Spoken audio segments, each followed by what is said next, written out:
Hola, ¿qué tal? ¿Cómo están? Mi nombre es Juan Carlos Torres. Como siempre es un placer darles la bienvenida al programa Lecciones que Transforman.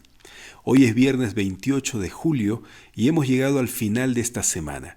Ha sido un estudio muy fructífero, ha sido un estudio muy fortalecedor, muy iluminador para que nosotros podamos continuar en la caminata de la vida cristiana hacia la patria celestial. Mientras Cristo no viene, nosotros necesitamos cumplir una función y es tratar de reunir a la mayor cantidad de personas para que sean parte del cuerpo de Cristo, para que sean parte de la familia de Dios, para que conformen el templo santo del Señor. Así es, cada cosa que hemos ido estudiando en Efesios capítulo 2 se nos ha estado mostrando esta gran verdad. Por eso es importante que podamos estudiar la Biblia para saber orientarnos en la vida cristiana.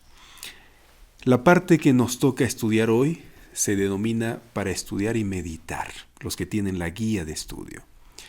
Y si no tienes la guía todavía, por favor, solicita en este momento allí en el comentario.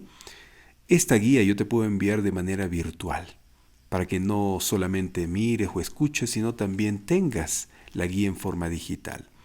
Ya lo puedes imprimir o en tu dispositivo móvil ir con nosotros siguiendo la secuencia de los estudios cada día, cada semana. Entonces, para estudiar y meditar de hoy viernes 28 de julio, el autor dice lo siguiente. Estudia detenidamente el siguiente preámbulo a las preguntas de debate que se enumeran a continuación. Hoy vamos a responder 3 preguntas que están después del texto que el autor nos está pidiendo que leamos. Ponga mucha atención, por favor. ¿Cuál es el contexto específico en el que Pablo escribe Efesios capítulo 2, versículos 11 al 22, texto que hemos estudiado esta semana? Cuando describe los efectos arrolladores de la cruz en las relaciones humanas. Dice el autor, se refiere a las relaciones entre los creyentes judíos y gentiles que juntos son miembros de la iglesia. Expresa una preocupación obvia de que entiendan y vivan su condición compartida y reconciliada como miembros de la familia de Dios. Recuerda lo que hemos estudiado, ¿no?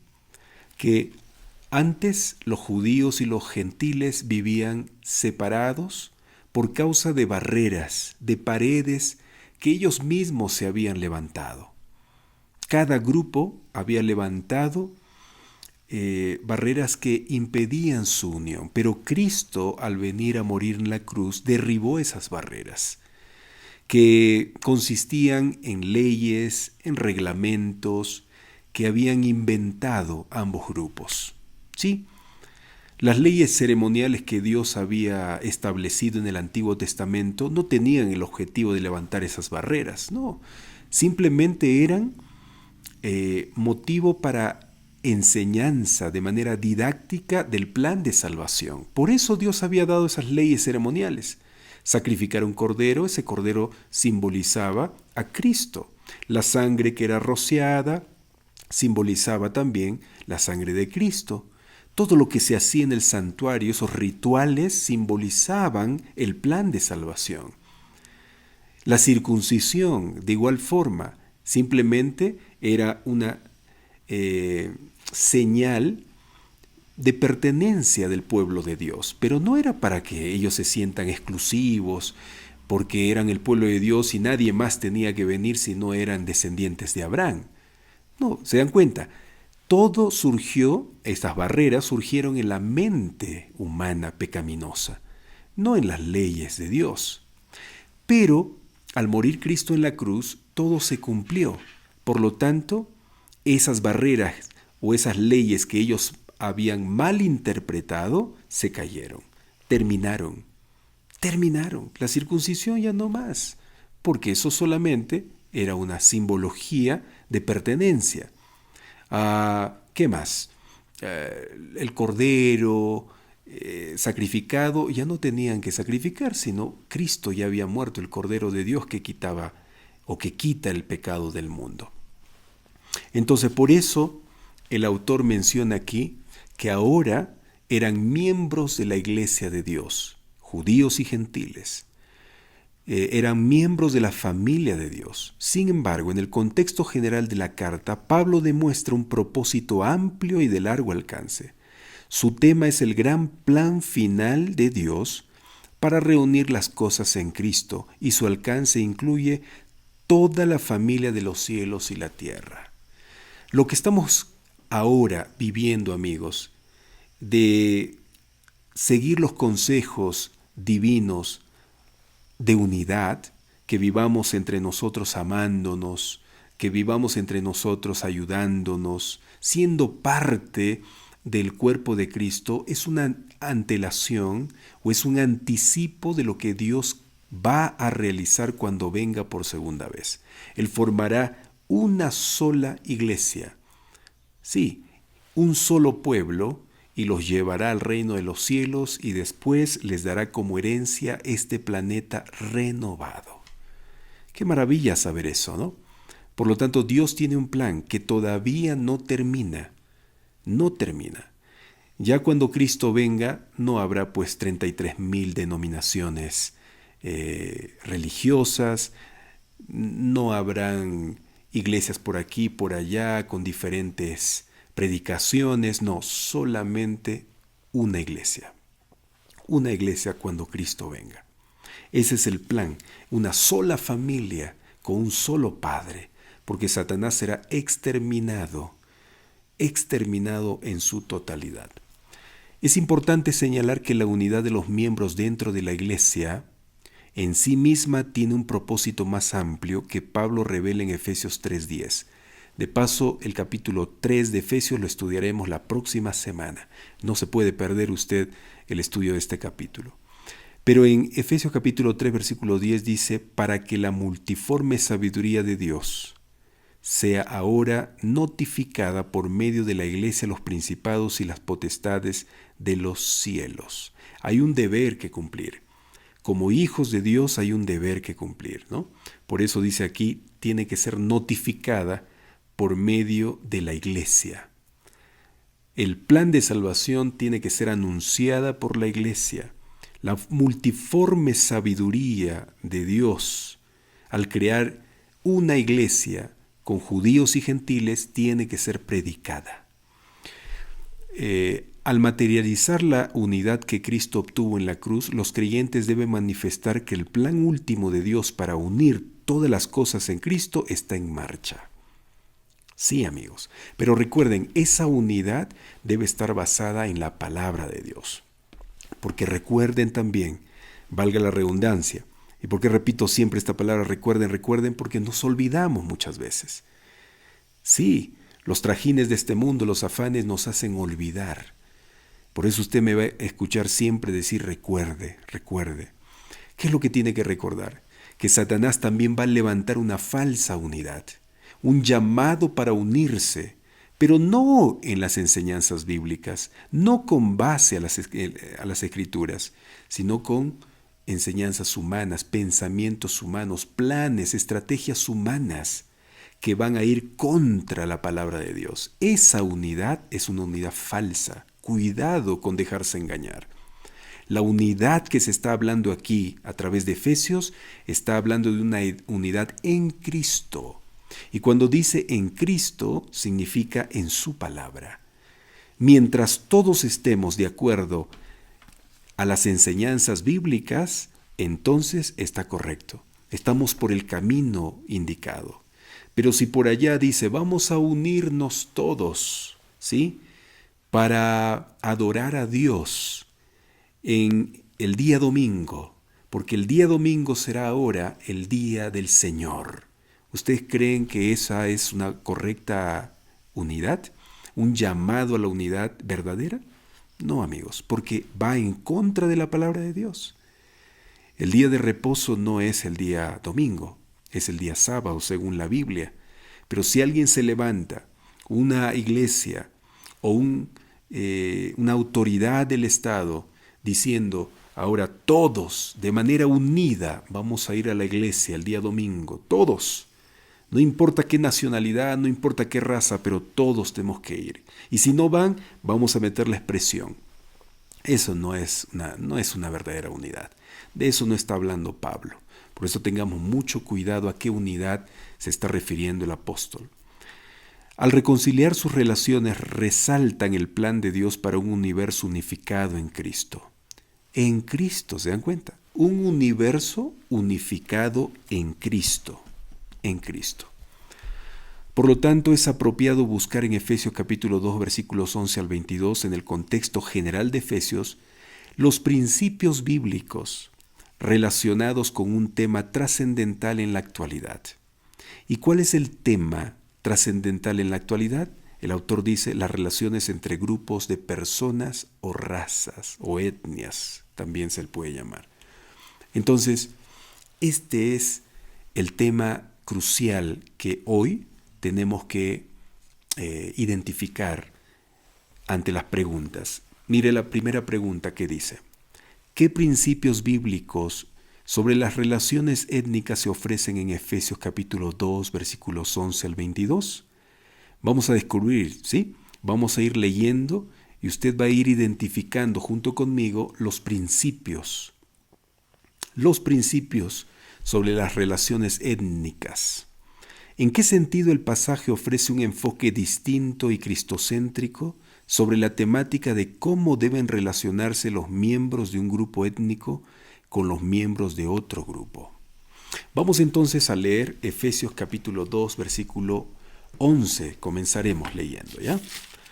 Dice así: por tanto, acuérdense de que en otro tiempo ustedes, los gentiles en la carne, eran llamados incircuncisión por la que se llama circuncisión, hecha con mano en la carne.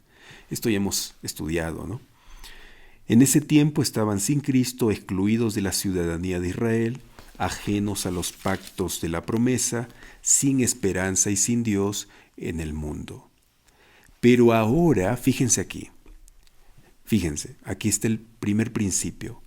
Pero ahora en Cristo Jesús, ustedes que en otro tiempo estaban lejos, han sido acercados por la sangre de Cristo. ¿Qué principio usted encuentra en este versículo? A ver, cuando dice, pero ahora en Cristo Jesús, ustedes que en otro tiempo estaban lejos, han sido acercados por la sangre de Cristo. Significa, amigos, que Cristo murió por todos. Por todos. Juan capítulo 3, versículo 16 dice: porque de tal manera amó Dios al mundo, que ha dado a su Hijo unigénito, para que todo aquel que en Él crea no se pierda, mas tenga vida eterna. Amó al mundo, para que todo habitante de la tierra crea en Jesús y sea salvo. Pero esa es la decisión del ser humano, del habitante de esta tierra. ¿Sí? El Señor hizo para todos, pero la elección es libre, libre. Entonces, ¿qué dice la respuesta? Cristo murió por todos y para que todos estén cerca de Él. Por consecuencia, todos estén unidos. ¿Se dan cuenta, amigos? Cristo murió por todos. ¿Para qué? Para que todos estén cerca de Él. Y cuando todos están cerca de Él, entonces habrá unidad. Aquí está el principio. Cristo murió por todos, no por algunos, no solo por los blancos, no solo por los negros, no solo por los europeos, no solo por los norteamericanos o los centroamericanos, sudamericanos, no. O solo por los varones, no. Amigos, Dios murió por todos. La cruz de Cristo nos acerca a Él, porque murió por todos. Nos acerca a Él y al acercarnos a Él nos une. ¿Se dan cuenta? Nos une. Muy bien, vamos al versículo 14. Cristo es nuestra paz, que de los dos grupos hizo uno y derribó el muro divisorio. Aquí hay otro principio más. ¿Cuál es? Los que están en Cristo viven unidos y en paz, porque Cristo es la paz, que es el resultado de la unidad. Así es. Cristo es nuestra paz. Si nosotros nos acercamos a Cristo, tendremos paz. ¿Por qué? Porque al acercarnos nos hemos unido.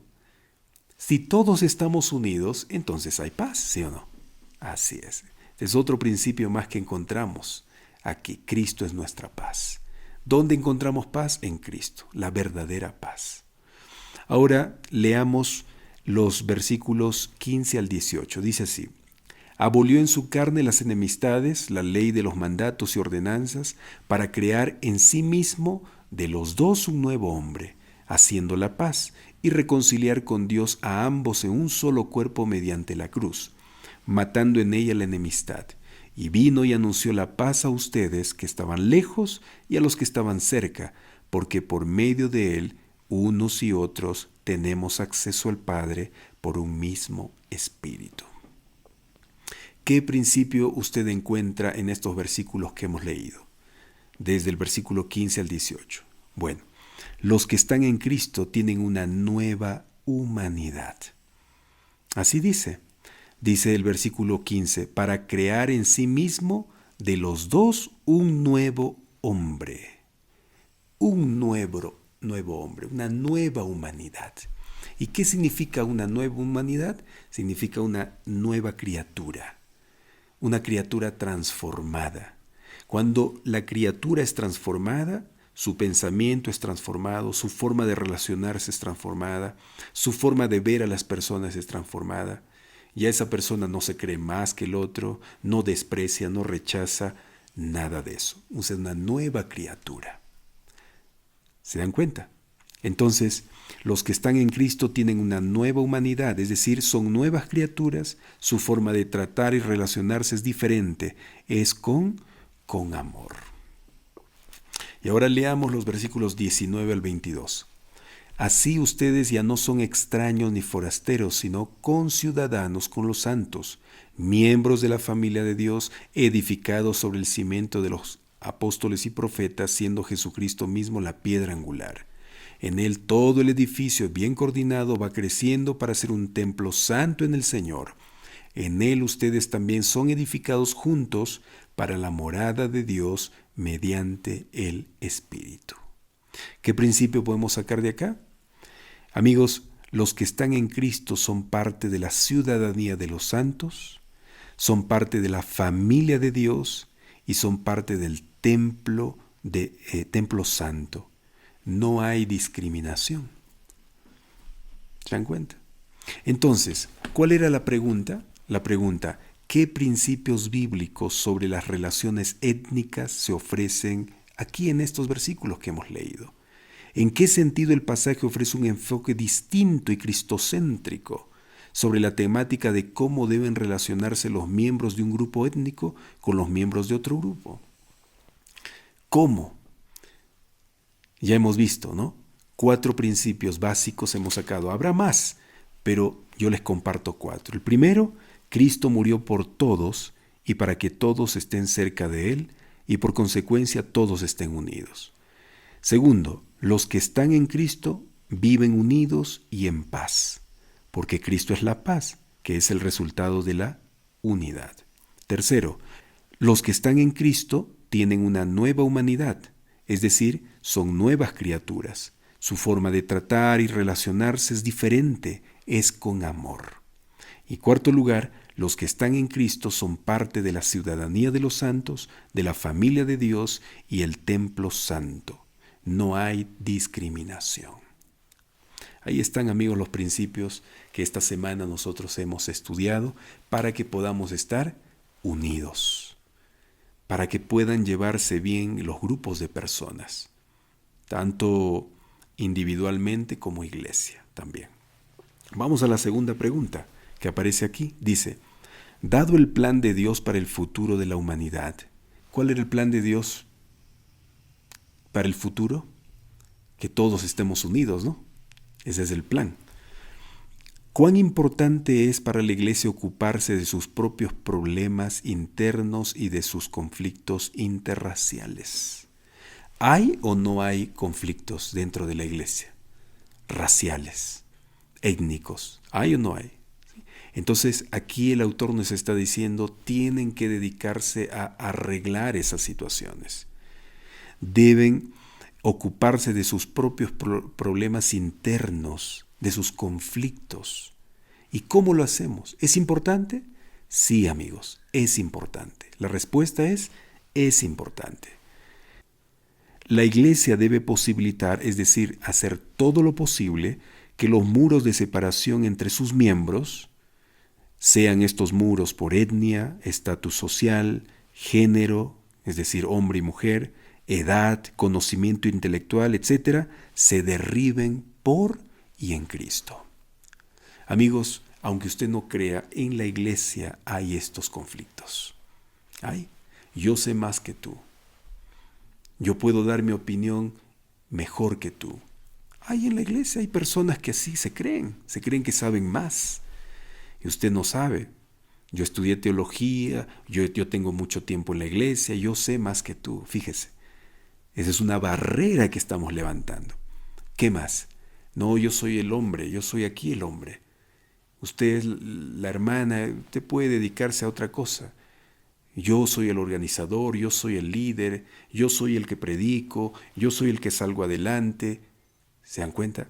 ¿Hay eso en la iglesia donde usted vive? ¿Sucede eso o no sucede eso? Las mujeres no son consideradas en algunas partes del mundo todavía, fíjese. En esta era actual hay mujeres que están siendo rechazadas en las iglesias. Dice, esta hermana no tiene que predicar. Usted sea diaconisa, vaya, dé la bienvenida en la puerta, limpia allí las bancas, la iglesia. Los varones vamos a liderar. Los varones vamos a hacerlo. Fíjense eso, ¿no? ¿Qué más? Hemos dicho que por etnia, usted tiene otra cultura. Usted es de otro país. ¿Sí? Otro país, no es de acá, de nuestro país. Usted no sabe lo que hacemos nosotros. Y rechazamos a los extranjeros.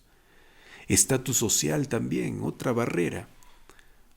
No, yo tengo más dinero, yo soy jefe de una empresa.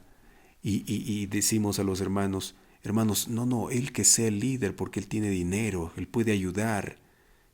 ¿Qué pasa? ¿Qué pasa, amigos? ¿Qué pasa, hermanos? Todos podemos ayudar de una u otra manera, haya dinero o no haya, tenga o no tenga dinero. Mi estatus social no puede ser una barrera para que yo trabaje unida con la iglesia o unido con la iglesia. ¿Está bien? Entonces la iglesia tiene que arreglar eso. Cuando usted vea esa situación, ese conflicto, ¿sí? Cuando usted vea ese problema, porque es un problema eso, porque a causa de eso hay divisiones en la iglesia, hay críticas y todo lo demás, hay un ambiente malo, hay que solucionar, hay que ser, recuerda lo que estudiamos esta semana, hay que ser agentes de reconciliación. Hay que reconciliar. No, hermano, con todo respeto, pero usted, aunque tenga dinero, ¿sí? Usted tiene que respetar las normas de la iglesia. Hermana, usted puede participar, aunque usted es una dama, pero puede participar, ¿sí? El hecho de que usted sea una dama no significa que usted no pueda predicar, no pueda pasar al frente, no pueda realizar funciones importantes en la iglesia. Si usted es de otra nacionalidad, hermano, bienvenido, venga. Enséñenos lo que ustedes hacen en su país. Compartamos las culturas bonitas, basadas en la Biblia. Venga. Hay que unirnos, ¿sí? No hay que destruir. Muy bien, entonces así respondemos la segunda pregunta. Y la tercera pregunta, ¿qué problemas latentes entre los grupos étnicos que con demasiada frecuencia quizás se oculten y se ignoren existen en tu comunidad? ¿Cómo podría tu iglesia desempeñar un papel positivo en la ejecución de la obra unificadora que Cristo ha realizado en la cruz?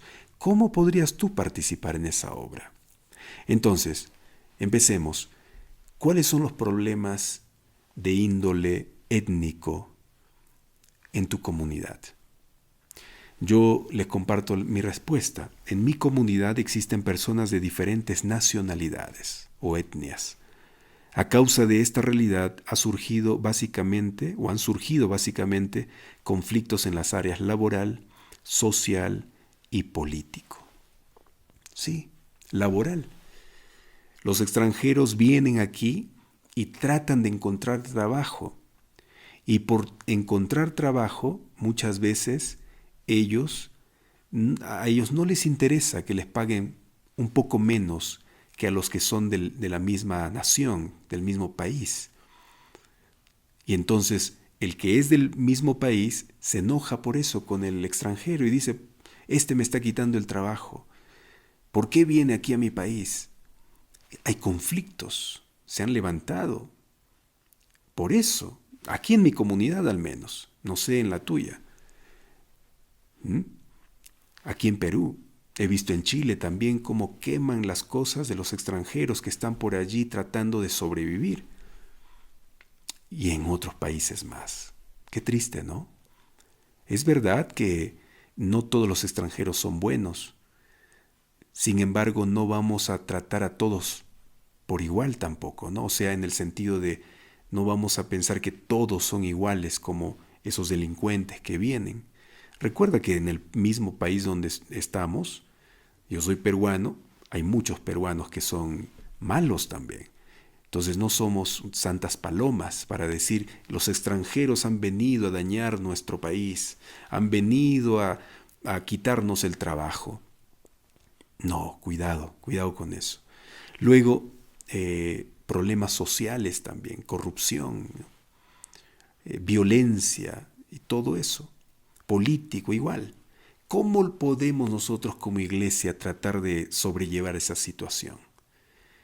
Mire, la iglesia local no debe despreciar a los extranjeros en primer lugar. En lo posible hay que acogerlos, brindarles lo necesario para que ellos se sientan dignos, respetados y amados. Hagamos eso, amigos, hermanos. Vamos a pagarles lo que es justo. No porque es un extranjero necesitado yo le voy a dar menos pago que al otro. Yo como miembro de la iglesia tengo que ser justo para causar unidad. ¿Sí? Yo no tengo que ser parte de la corrupción, no tengo que ser parte del mal. Al contrario, tengo que ser parte de la solución.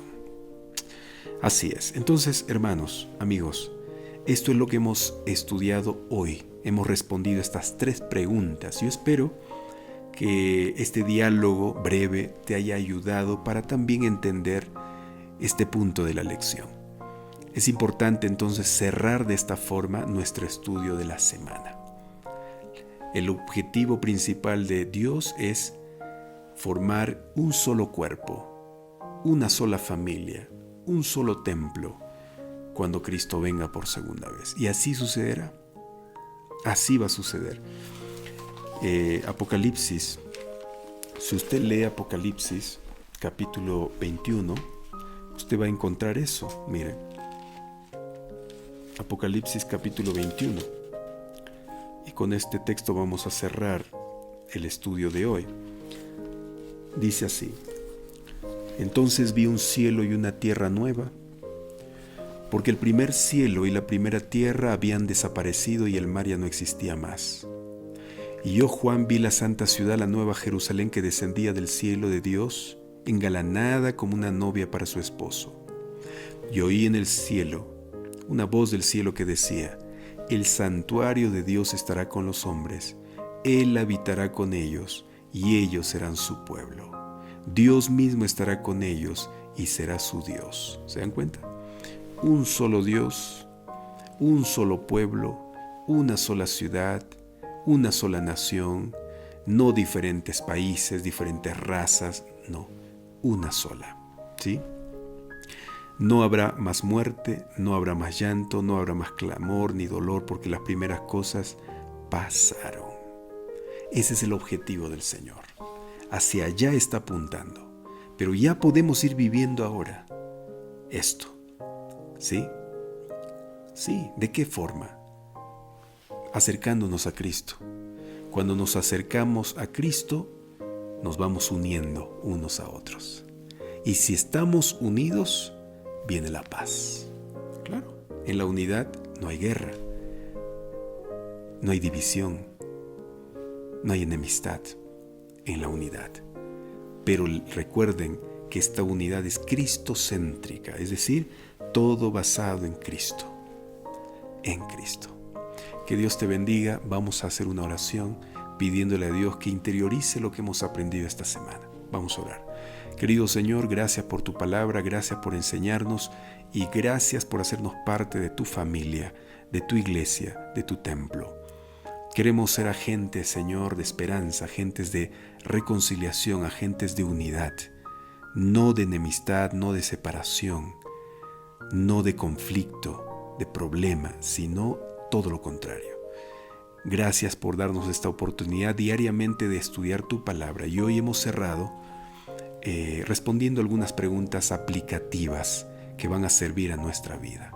Muchas gracias, bendice a mis amigos y hermanos que hoy me han acompañado. En el nombre de Jesús, amén, Señor, amén. Queridos amigos, muchas gracias una vez más por su compañía. Gracias también por ser parte de Lecciones que Transforman. Que Dios te bendiga, te deseo lo mejor y no olvides llevar a la práctica lo más rápido posible lo que has aprendido esta semana y hoy especialmente. ¿Está bien? Nos vemos entonces el domingo para iniciar la sexta lección, el estudio de la sexta lección. Si usted puede, vaya leyendo ya Efesios capítulo 3.